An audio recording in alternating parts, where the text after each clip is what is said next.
नमस्कार, प्रणाम, स्वागत है आपका धाकर न्यूज में। दोस्तों आज हम बात करेंगे भोजपुरी के सबसे पहले मूवी के बारे में। जानेंगे इसमें काम करने वाले कलाकार कौन कौन से हैं, और दोस्तों ये भी जानेंगे कि इसमें जो सॉन्ग गाया गया है वो आवाज किसकी है, और जानेंगे दोस्तों कि इस मूवी को किसके कहने पर बनाया गया था। तो ये सारी जानकारी आपको मैं इस वीडियो में देने वाला हूँ, तो इस वीडियो को कंटिन्यू पूरा जरूर देखें। चलिए तो वीडियो को स्टार्ट करते हैं। चलिए तो जानते हैं दोस्तों भोजपुरी के सबसे पहले मूवी के बारे में। दोस्तों मैं आपको बता दूं कि भोजपुरी का सबसे पहला मूवी है गंगा मैया तो है पियरी चढ़ाइबो, जो कि विश्वनाथ शाहबादी द्वारा 1963 ईस्वी में इस मूवी को रिलीज किया गया था।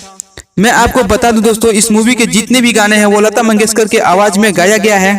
चलिए तो जानते हैं इस मूवी को किसके अनुरोध पर बनाया गया था। तो मैं आपको बता दूं कि इस मूवी को जो है 1960 के दशक में भारत के प्रथम राष्ट्रपति डॉक्टर राजेंद्र प्रसाद जी के अनुरोध पर यह पहली फिल्म बनाई गई थी। दोस्तों मैं आपको बता दूं इस फिल्म का जो टाइटल है वो भी लता मंगेशकर जी ने ही दिया है। बता दूं कि इस फिल्म को सुपर डुपर हिट करने के लिए लता मंगेशकर की आवाज में गाया गया गाना काफी फेमस है, जिसकी वजह से ये फिल्म पूरे भारत में काफी ज्यादा पसंद किया गया, काफी ज्यादा वायरल भी हुआ था। दोस्तों चलिए तो जानते हैं कि इस फिल्म में काम करने वाले कलाकार कौन कौन से हैं। तो दोस्तों इस फिल्म में जो काम करने वाले कलाकार हैं नजीम हुसैन, कुमकुम और पद्मा खन्ना जैसे कुशल कलाकार थे। दोस्तों मैं आपको बता दूं कि ये फिल्म किस पर आधारित थी। तो दोस्तों ये फिल्म जो है विधवा पुनर्विवाह पर आधारित थी।